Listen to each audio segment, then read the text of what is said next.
Hola, jóvenes, buen día. Hola, doctora, buenos días. ¿Cómo está? Muy bien, gracias, Lili. Espero que todos ustedes también. Veo que ya están todos dentro. Entonces, en esta clase vamos a tener dos actividades. Primero, la clase en sí, que es lo que nos toca trabajar, al menos, ¿verdad? Es terminar de revisar el tema que hemos empezado sobre el mecanismo molecular de la contracción, que es donde nos quedamos. Y segundo, ¿verdad? Les voy a presentar los resultados de su examen. Obviamente, entre los resultados, pues la calificación correspondiente. Y eso lo vamos a dejar, ¿verdad? En los 10 últimos minutos. Entonces, les voy a compartir luego la pantalla para que empecemos a trabajar.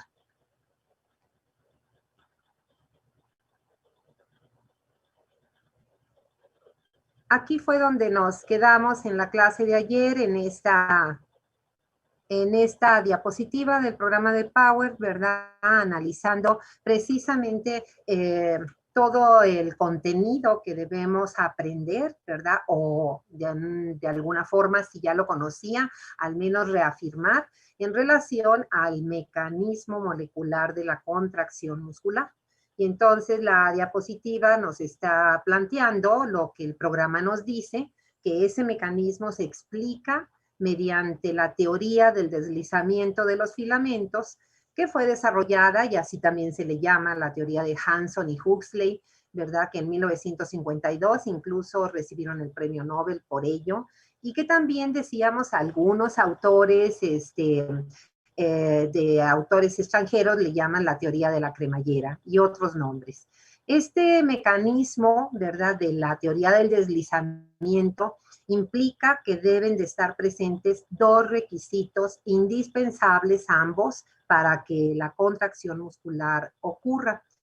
Eso significa que si cualquiera de ellos no está presente, no se cumple, o los dos, claro que no va a haber contracción muscular. Los requisitos nos dio tiempo ya de verlos ayer y el primero de ellos es el aumento de la concentración intracelular del calcio, intracelular obviamente, y ahí hay dos aspectos que debemos manejar. Esos aspectos tienen que ver, uno, de qué cifra a qué cifra aumenta la concentración, ¿verdad?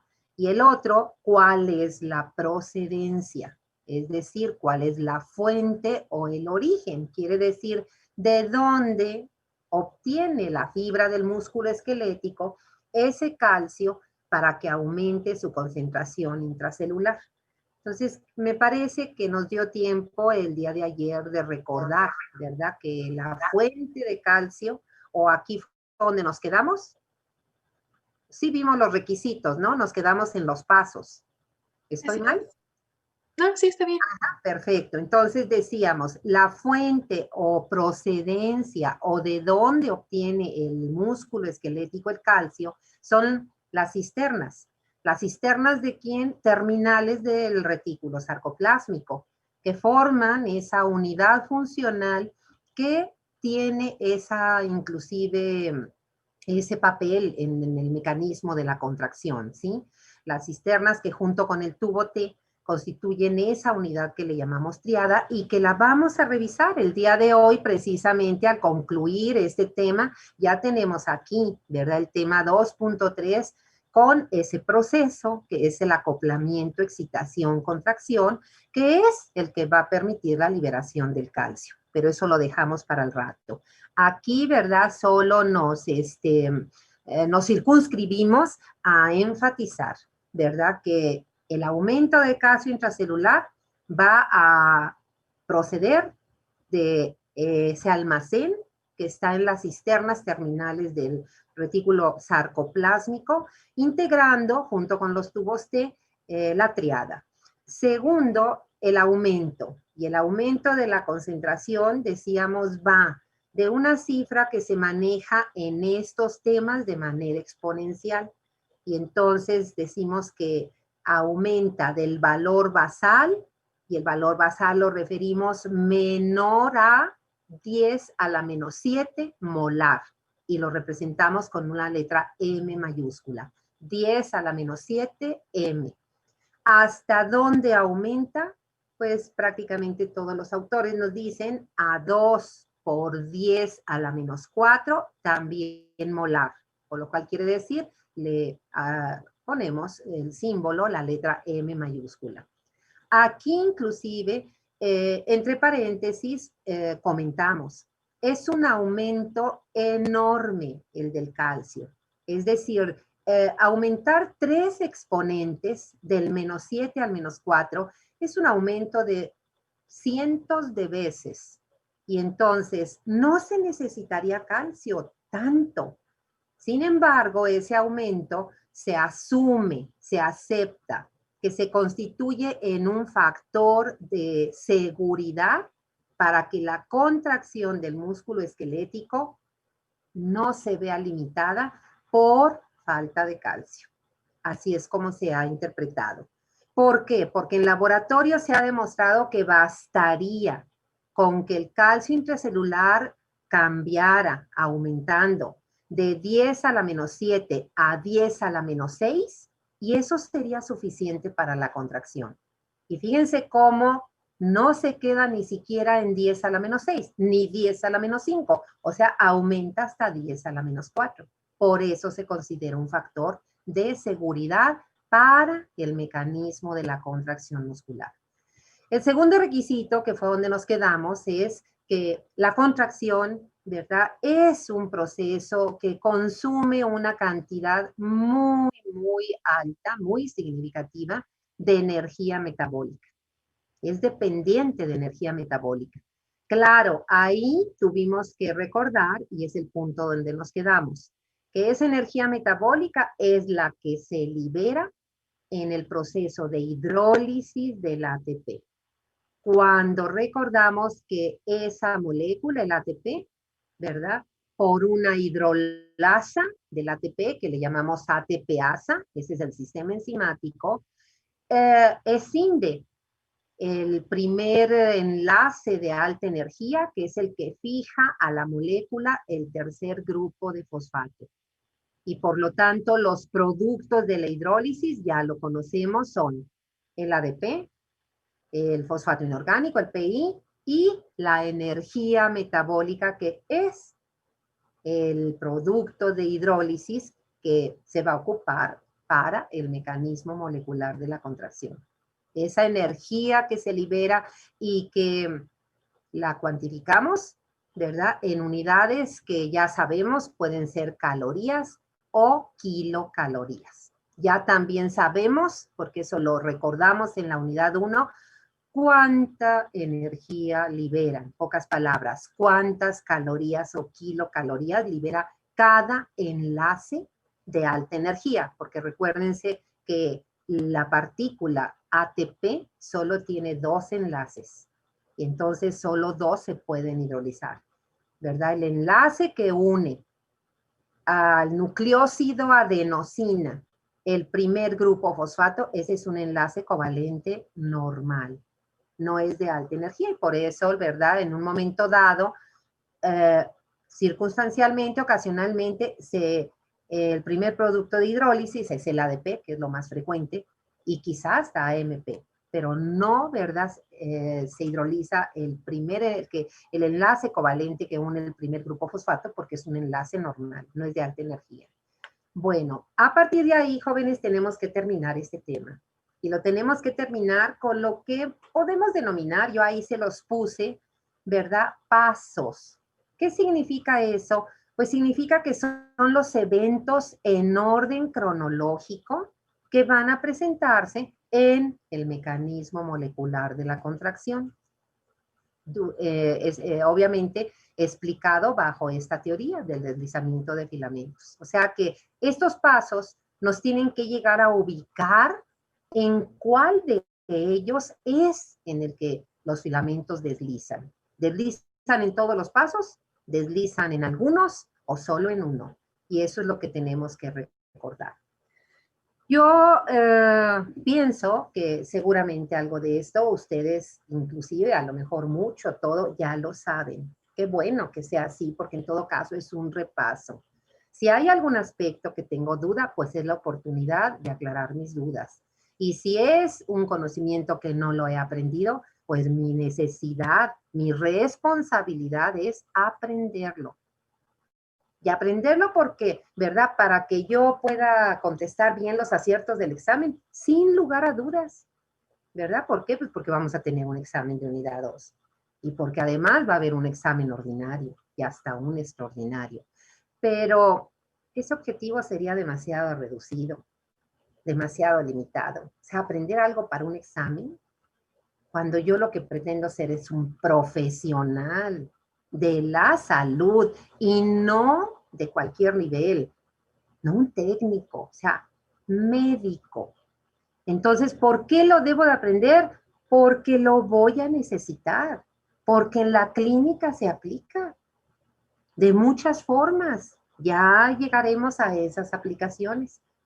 Pero imagínense si no se va a aplicar, que estamos hablando de la forma como se va a contraer ni más ni menos que nuestros músculos esqueléticos, los que nos permiten ejecutar mediante su contracción y relajación el movimiento voluntario. Yo ahorita soy la que estoy hablando. Si no pudiera contraer mis músculos relacionados con la fonación, pues imagínense el problema, ¿verdad? Si ustedes no pudieran utilizar su movimiento voluntario, que seguramente la mayoría lo hace durante la clase para la acción de escribir, pues no lo podrían hacer, ¿verdad? Entonces, pues el movimiento nos acompaña todo el tiempo, toda nuestra vida, inclusive desde antes de nacer. Recuérdense que en nuestra época fetal, por supuesto que tenemos movimiento, ¿verdad? Muy diferente allá la vida postnatal, pero los tenemos. Entonces, vamos, jóvenes, a terminar este último recuadro que está en el ángulo inferior de la izquierda y lo vamos a ir, ¿verdad?, comparando con las figuras que nos ayudan a interpretar, a imaginar, a tener una idea de una imagen visual de cómo es ese paso. Y entonces empezamos. Sin lugar a dudas que el primer paso, obviamente, es el primer requisito, ¿verdad? Se necesita el aumento del calcio intracelular con las características que ya vimos, ¿verdad? Cuánto aumenta y de dónde procede, ¿sí? Cuando el calcio aumenta, entonces se pasa al segundo paso, es el segundo evento, ¿sí? Y ese evento es la unión, y ahí, pues, ¿quién querrá participar para que nos diga de cuántos iones de calcio y a dónde se unen? Mesli, levantaste la mano. Sí, doctora, es la unión de 4 moléculas de calcio a la troponina C. Y eso es correcto, jóvenes. Y fíjense lo que yo les decía, vamos a ocupar las figuras de la derecha. Entonces, en este momento, que ya sabemos que son 4 calcios que se van a unir a la troponina C, bueno, pues yo les voy a pedir que comparen todos. Yo también lo estoy haciendo. La figura superior que está marcada con la letra A mayúscula, compárenla con la que está inmediatamente abajo, con la que le corresponde a la figura B. Y fíjense cómo, ¿verdad? Hay cambios. Uno de ellos, observen, de un lado, al lado derecho, está ese complejo que forman, es un complejo funcional, la troponina tropomiosina. Es un complejo que se le llama complejo inhibidor de la contracción muscular. Así se le llama. Ya lo habíamos visto cuando vimos los filamentos delgados. ¿Por qué se le llama así? ¿Quién nos quiere recordar? Levantó la mano Julio. Sí, es porque la tropomiosina junto con la troponina I bloquea en reposo el sitio de unión con la miosina. Eso quiere decir que no deja que las cabezas de miosina se una a la actina.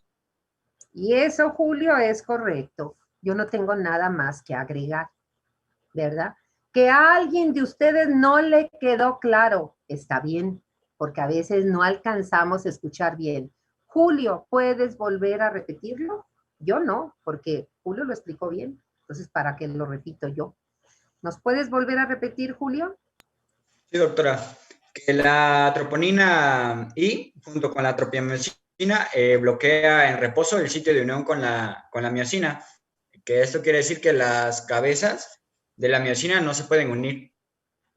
Y eso, fíjense, ¿por qué es, jóvenes? Porque nosotros aprendimos que el complejo troponina-tropomiosina, cuando no tiene calcio la troponina, que es en la condición, el dibujo A está representando el estado basal del músculo cuando está en reposo. Cuando está en reposo está relajado.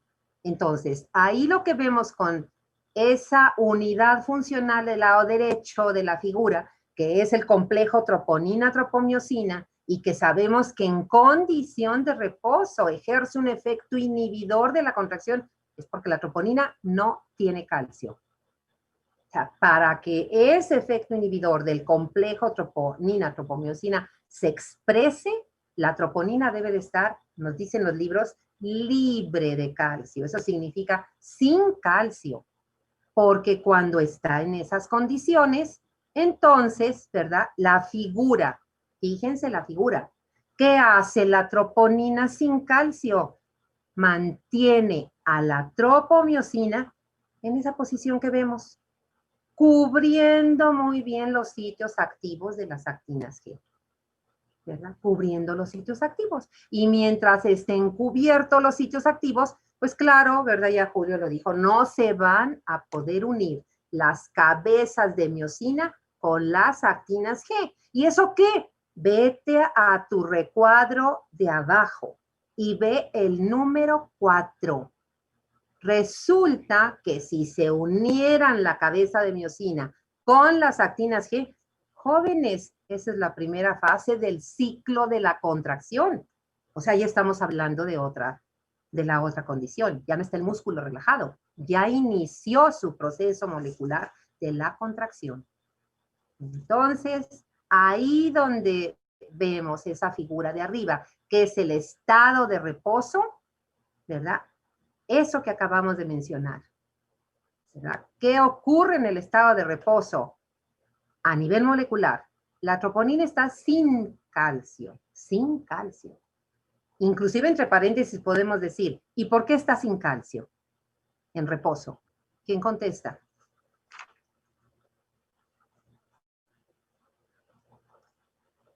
La pregunta es, ¿por qué en estado de reposo la troponina no tiene calcio? Y eso lo tenemos que poner entre paréntesis.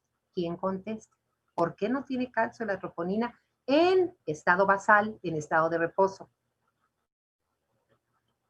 Arturo, te escuchamos. ¿Sería porque no hay un estímulo, doctora, que genere el potencial necesario para liberar el calcio? Y es correcta tu respuesta. Correcta. Porque en estado de reposo, así como lo dijiste, la fibra muscular no está estimulada, por lo tanto, no genera potencial de acción y vamos a ver cómo el potencial de acción es indispensable para que el calcio aumente. Claro, la forma más sencilla de contestarlo, si esto es explicado con todo lo que ocurre. La forma más sencilla es, en estado de reposo, la troponina está libre de calcio, pues porque el calcio no está aumentado. El calcio tiene su concentración basal.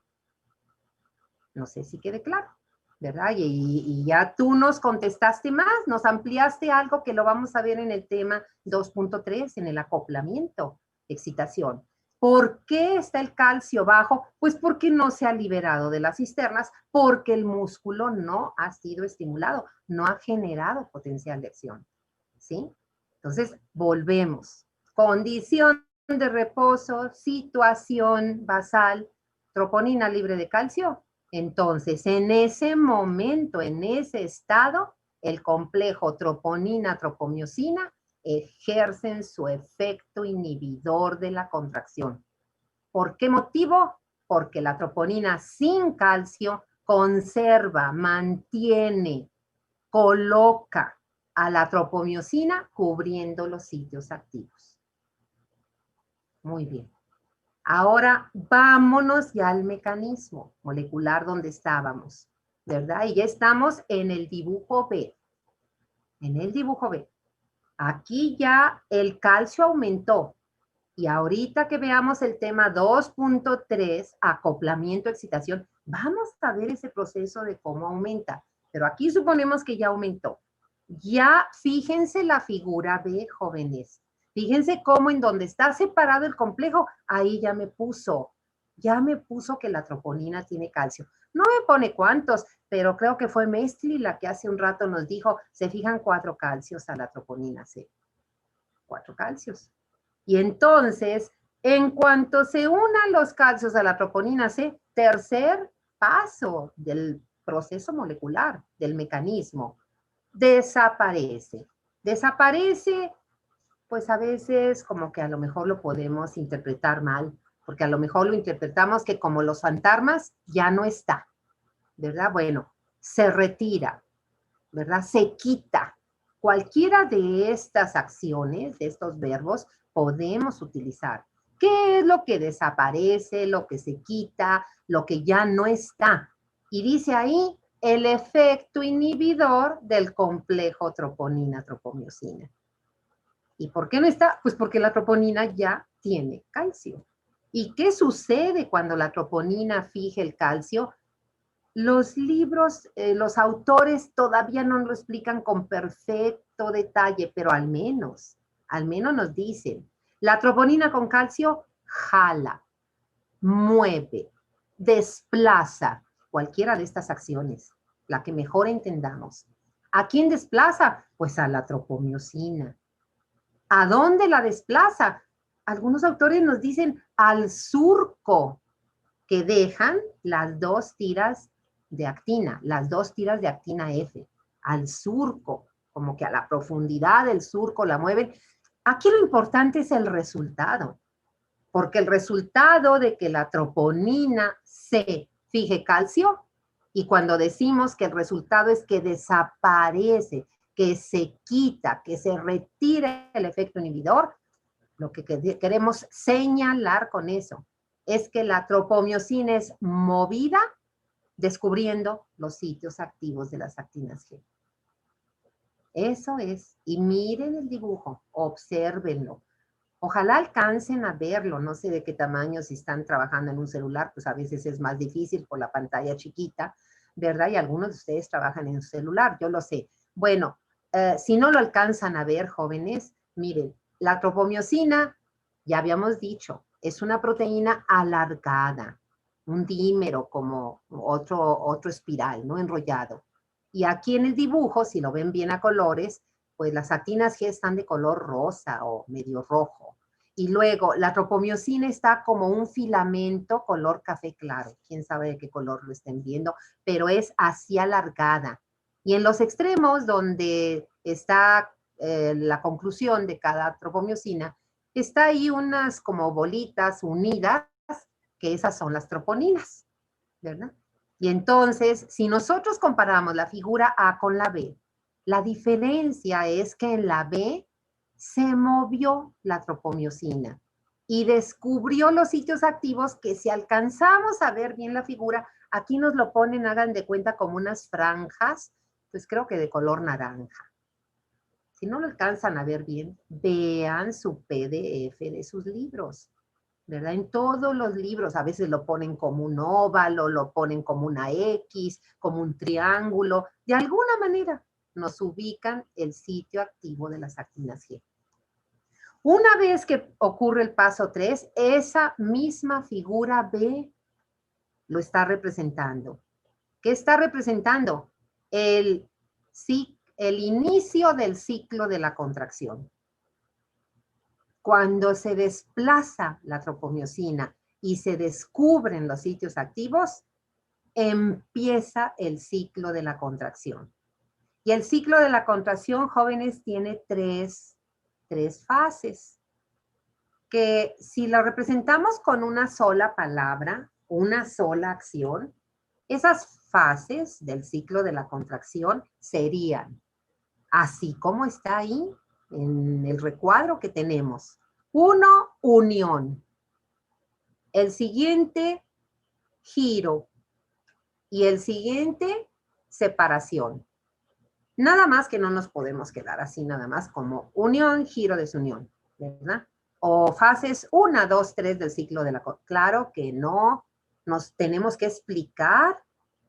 Si la primer fase que está marcada en su recuadro con el número 4.1, la primera fase del ciclo de la contracción es la unión, pues yo tengo que saber quién se une. ¿Quién se une? Y bueno, eso ya lo estamos viendo en la figura. Ahí está, ¿verdad? Como la tropomiosina se quitó de en medio, pues ahora sí las cabezas de la miosina pueden unirse con el sitio activo. Acuérdense que cabezas de miosina tienen su sitio activo de fijación a una actina G. Y las actinas G tienen su sitio activo de fijación a cabezas de miosina. O sea, son sitios complementarios. Y entonces, por eso, ¿quién se une? Pues se unen las cabezas de la miosina con una actina G. Y vean el dibujo B. Vean el dibujo B. Alguien podría decir, pero en el dibujo A también se ve. Bueno, no hay que ser tan exigentes porque no son imágenes en tercera dimensión, jóvenes. Está bidimensional esta figura. Y entonces fíjense en el B que tenemos que interpretar, perdón, en el A que tenemos que interpretar. Ahí está la cabeza de miosina, eso es cierto, ¿verdad? Ahí está la actina G con la que se va a unir posteriormente. Sí está, pero ¿quién está entre ellos? Y ahí está esa franjita alargada, ese como cordoncito café, que es la tropomiosina. Entonces, en la figura B, fíjense cómo ya se movió la tropomiosina. Y ahora descubrió el sitio activo y por eso se puede unir. ¿Sí? ¿Qué vamos a poner ahí, jóvenes? Que algunos autores a esta fase, ¿verdad? Le llaman puentes cruzados cerrados. Los libros, sobre todo europeos, por ejemplo, los de España o los de Italia, ¿verdad? Le llaman, por ejemplo, Conti o el libro de Tres Guerres. Tres Guerres es español y Conti es un libro italiano, ¿no? Entonces le llaman puentes cruzados cerrados o se cierran los puentes cruzados. Bueno, para no tener nosotros problemas, mejor lo describimos así, ¿verdad? Decimos unión de cabezas de miosina con actinas G. Y hablamos en plural porque pues, no es nada más un puente cruzado, ¿verdad? O sea, se unen todas las actinas, las cabezas de miosina con actinas G, ¿sí?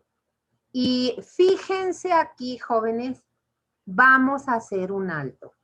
Vamos a hacer un alto porque hay una situación, ¿verdad?, que comentar de cuando el músculo está en estado de vasallo, antes de seguir adelante, antes de pasar a la segunda fase del ciclo de la contracción. Y eso que vamos a comentar es, identifican todos que en la figura A, que es la condición basal de reposo, la cabeza de miosina, que está en color rosa, tiene un ovalito chiquito y que a un lado me está diciendo que a quién está representando ese óvalo chiquito de color azul. ¿Sí lo están observando? Sí, ¿es la molécula de ATP? A ver, Jailene, tú contestaste, ¿verdad? ¿Qué es? ¿Es ATP lo que dice ahí la figura? No, es ADP. ADP. La cabeza de miosina va a tener un sitio donde se va a unir el ATP y lo va a hidrolizar en ADP y en un grupo fosfato, pero se va a encontrar ahí mantenido hasta que el sitio activo de la actina G lo libere la tropomiosina y el ADP ayuda a la unión con el sitio activo de la actina G. Y eso es correcto. ¿Quién nos dio la explicación? Porque no se me marcó en mi pantalla. Fui yo, Jailene. Jailene. Eso es correcto, Jailene. Qué bueno que nos lo explicaste de manera completa, porque precisamente, jóvenes, esta situación que les estoy pidiendo que regresemos al estado A, al estado de reposo, músculo relajado, es necesario tenerla en cuenta, ¿verdad? Y esa situación, lo que me está representando eso es que antes de que el músculo se contraiga, las cabezas de miosina fijan un ATP, pero no se quedan con esa molécula, sino que inclusive la hidrolizan. Y claro que como resultado de la hidrólisis, ¿verdad? Bueno, ¿por qué la pueden hidrolizar? No se les olvide. Cabezas de miosina tienen dos sitios activos. El de fijación actinas G y la zona enzimática ATPasa. Entonces, vuelvo a repetir, en condición de reposo, ¿sí? Músculo relajado, las cabezas de miosina fijan un ATP. Cada cabeza fija un ATP. No se quedan con el ATP adherido y ahí se queda. No, lo hidrolizan, jóvenes. Y esta figura está bien hecha porque fíjense cómo el ADP, que es un producto de hidrólisis, se queda en la cabeza. Igual que el fosfato inorgánico, ahí se queda en la cabeza. Igual que la energía metabólica. Todos los productos de hidrólisis están fijos en las cabezas. ¿Por qué? Porque estando el músculo relajado no se ocupa. ¿No se ocupa qué? La energía metabólica. ¿En qué momento se va a ocupar, jóvenes? Ahora sí regresamos, ¿verdad? Ahora sí regresábamos a donde estábamos. Estábamos en el punto 4.2, es decir, la segunda fase del ciclo de la contracción. Y esa segunda fase nos dice que consiste en el giro. Giro. ¿Quién va a girar? Y bueno, ahí ya el recuadro me está diciendo los puentes cruzados. Vamos a ver, por favor, eso está representado en la figura C. En la figura C. ¿Quiénes son los puentes cruzados? Ya lo sabemos. Lo vimos cuando vimos la molécula de miosina. Es cada cabeza con su brazo, o otros autores le dicen cuello. Entonces, ¿hacia dónde va a ser el giro? Ya lo sabemos. Y miren cómo inclusive la figura tiene una flechita roja que está indicando que el giro del puente cruzado, aunque ahí aparentemente quien está girando es nada más la cabeza, pero no, gira tanto la cabeza como el brazo. Acuérdense que hay dos sitios bisagra. Y la respuesta de hacia dónde giran es triple. Es triple, o sea, la puedo contestar de 3 formas. ¿Quién nos quiere contestar? Ah, Sara, levantaste la mano. Respondo solo una para que mis compañeros respondan las demás. Claro, claro. Una es que se pueden mover hacia la línea M. Y eso es correcto, Sara. Una es mencionar que el giro de los puentes cruzados, de todos los puentes cruzados de cada filamento, van a ser siempre hacia la línea M. Arturo, también levantaste la mano. Sí, doctora, se refiere, o sea, ¿de qué formas podemos mencionar ese movimiento? ¿De qué forma lo podemos decir? ¿De qué más, hacia dónde más podemos decir que es el giro? Entonces sería hacia la cola del filamento de miosina. Ajá, y en todo caso, vamos a cambiar el filamento y vamos a cambiar, en lugar de filamento, la molécula, para que tus compañeros nos quede claro. Fíjense, Sara nos dice, el giro del puente cruzado va a ser hacia la línea M. Ahí está manejando el nivel de la sarcómera. Que yo no me acuerdo dónde está la línea M. Por Dios, sí lo tienes que recordar porque no es la primera vez que lo estás viendo, ¿verdad? Y además ya lo vimos. Ahí está nuestra sarcómera, jóvenes. Ahí está, mírenla. Ay, déjenme mover esto. Ahí está, ¿verdad? Ahí está la foto en donde está señalada la línea M. Aquí está la figura. Y acuérdate que la línea M está en el centro de la zona clara H, de la banda o zona H. Eso quiere decir en el centro de la banda A.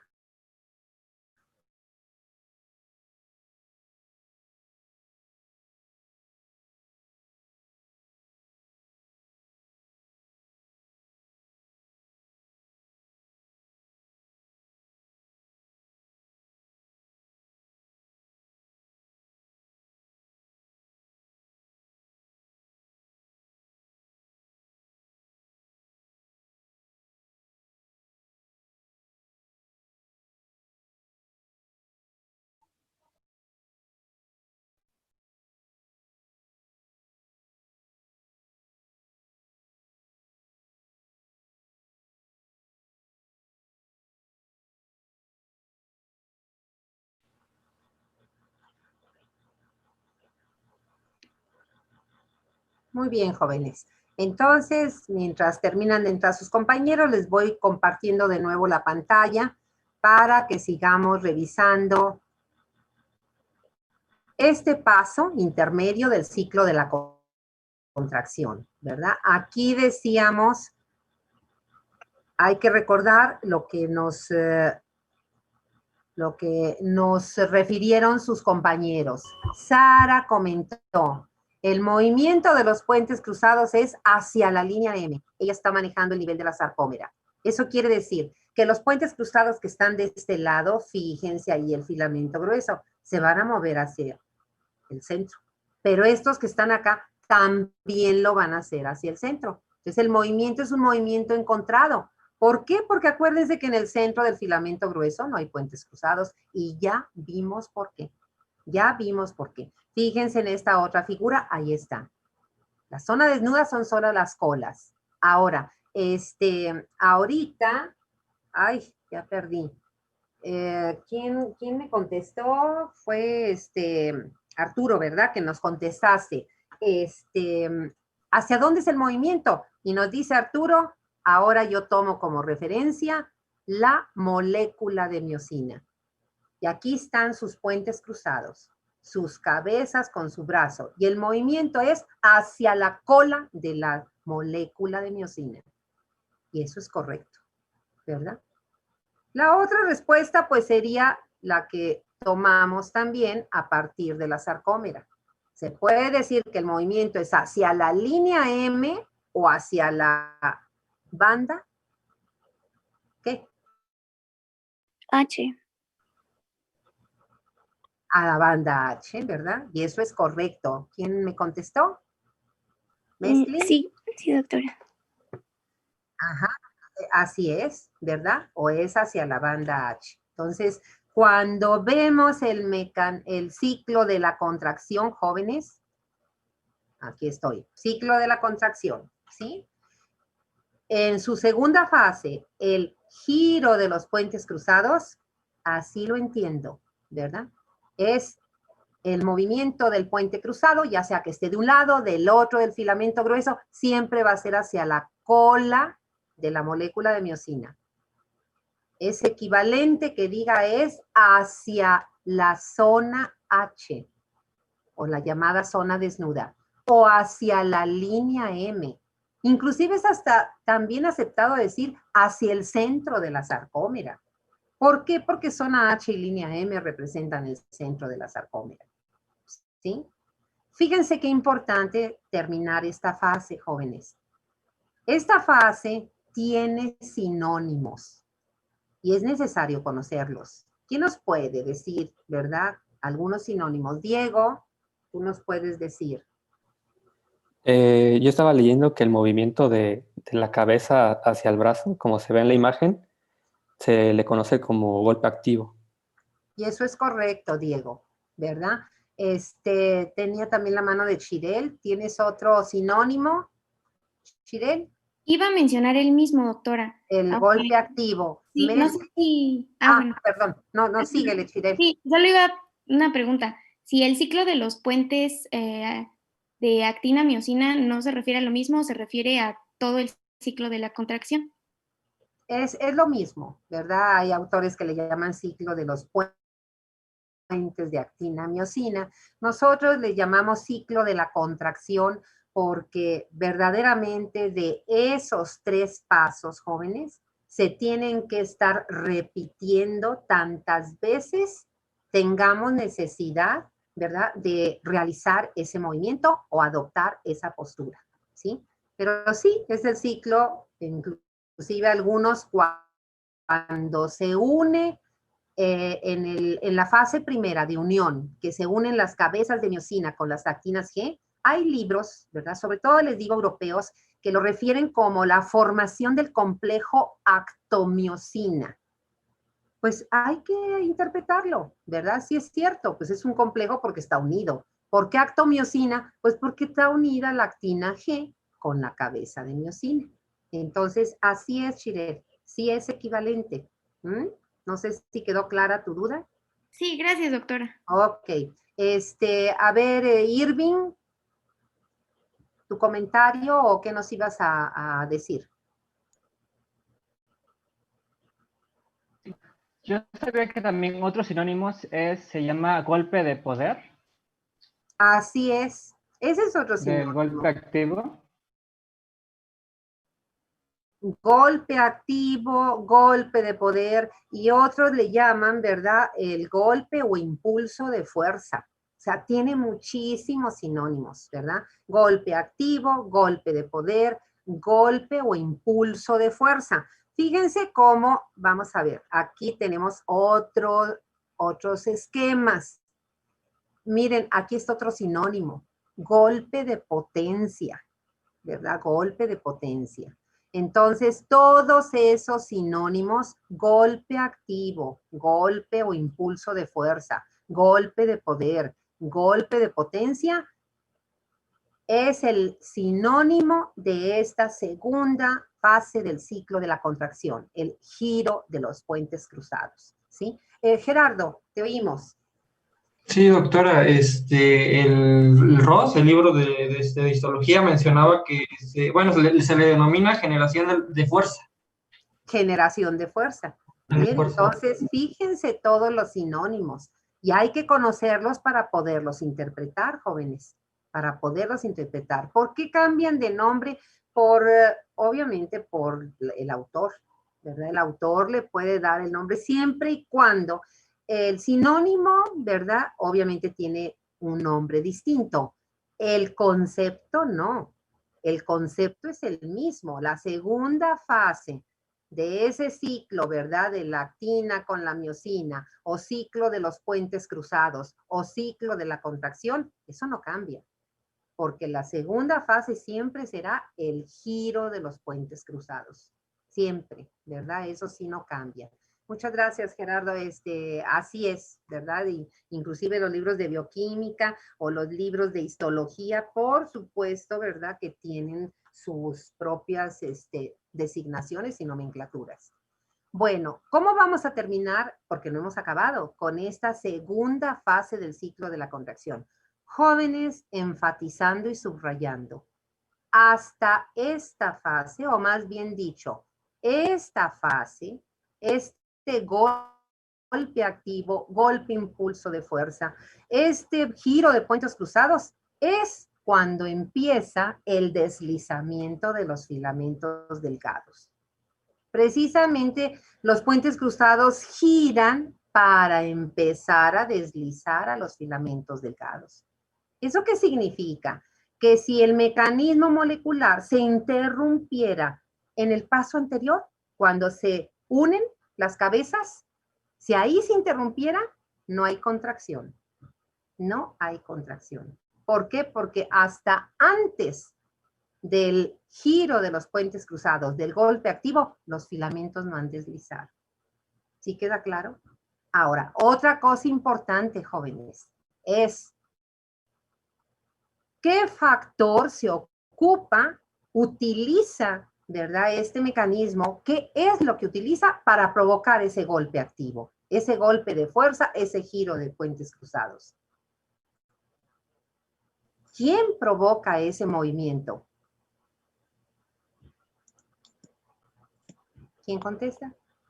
Levantó la mano. Tengo la mano de Jailene. Sí, pues sería el ATP. En cada movimiento, en cada golpe activo, se va a utilizar el ATP.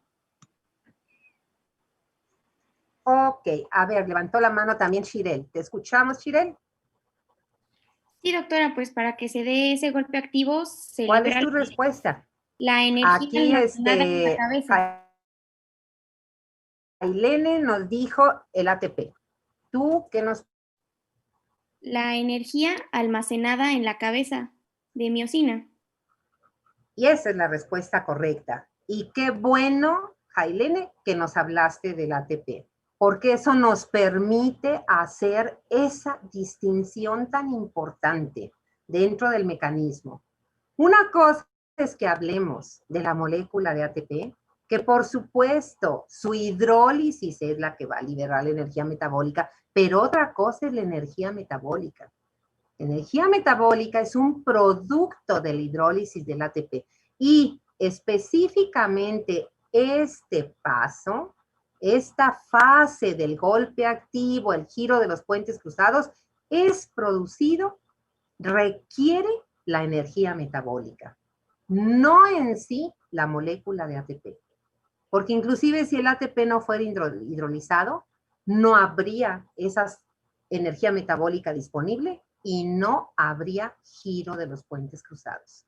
No sé si soy clara, jóvenes. Entonces, aquí la conclusión es el giro de los puentes cruzados, golpe activo, golpe o impulso de fuerza, de potencia, etcétera, todos los sinónimos, ¿verdad?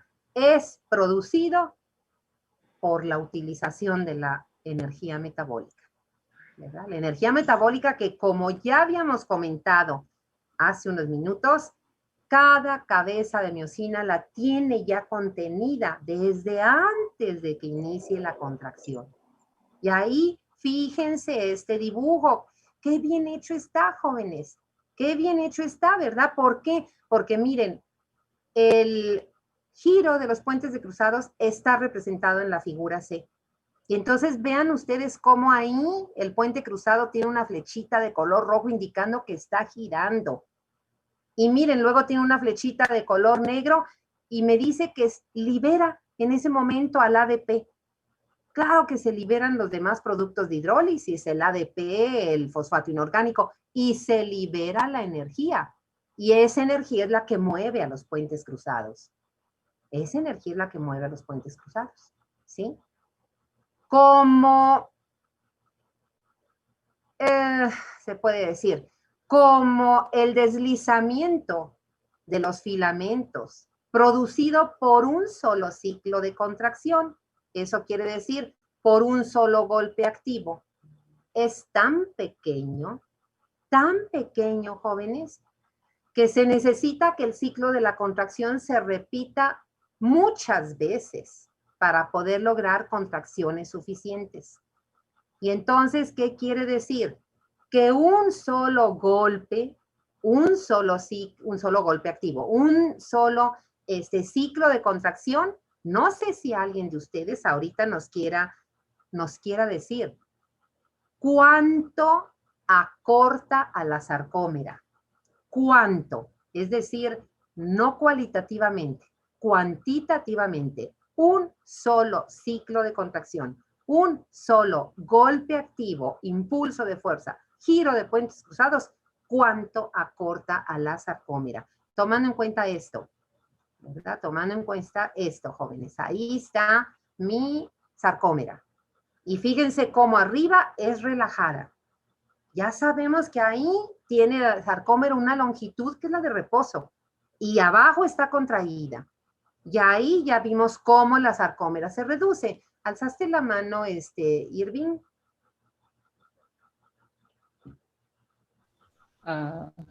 Sí. ¿Qué nos puedes decir? Era para decir la cantidad.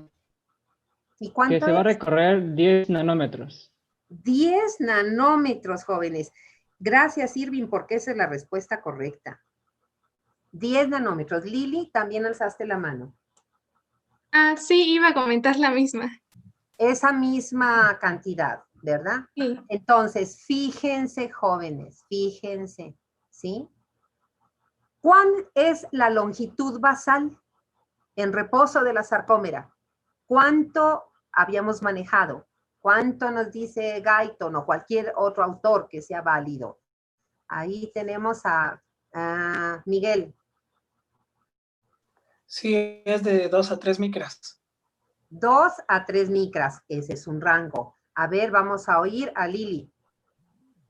Sí, en reposo por lo regular se maneja de 2.2 micras y contraído de 1.6 micras. De 1.6, ahí vemos la diferencia. A ver, también alzó la mano.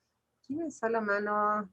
Ya no tengo más que a Lili. Bueno, entonces fíjense los rangos. Si tomamos como 2.2, algunos autores nos extienden hasta 2.4 o 2.5 en reposo, jóvenes. Y estamos hablando de micrómetros, ¿sí? Y contraída la sarcómera puede llegar a 1.6. Jóvenes, vamos a hacer el cálculo. Ustedes y yo. Y ahí nos vamos a quedar. Fíjense. ¿Qué diferencia hay entre 2.4, que sería, o 2.2, jóvenes? 2.4, 2.2. Vamos a manejar 2.2 micras. ¿Qué diferencia hay con 1.6? Micras. 0.8. 0.8 o 0.6, ¿verdad? Esa es la diferencia. Vamos a manejarlo en 0.8, es correcto, Valeria. Son micras, jóvenes. Y hace rato Irving nos dijo, ¿cuánto acorta la sarcómera cada ciclo de contracción? O sea, cada giro.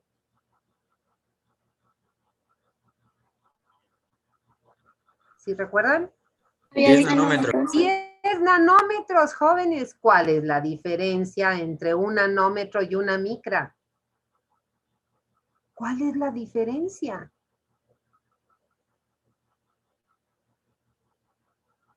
¿Sí lo recuerdan?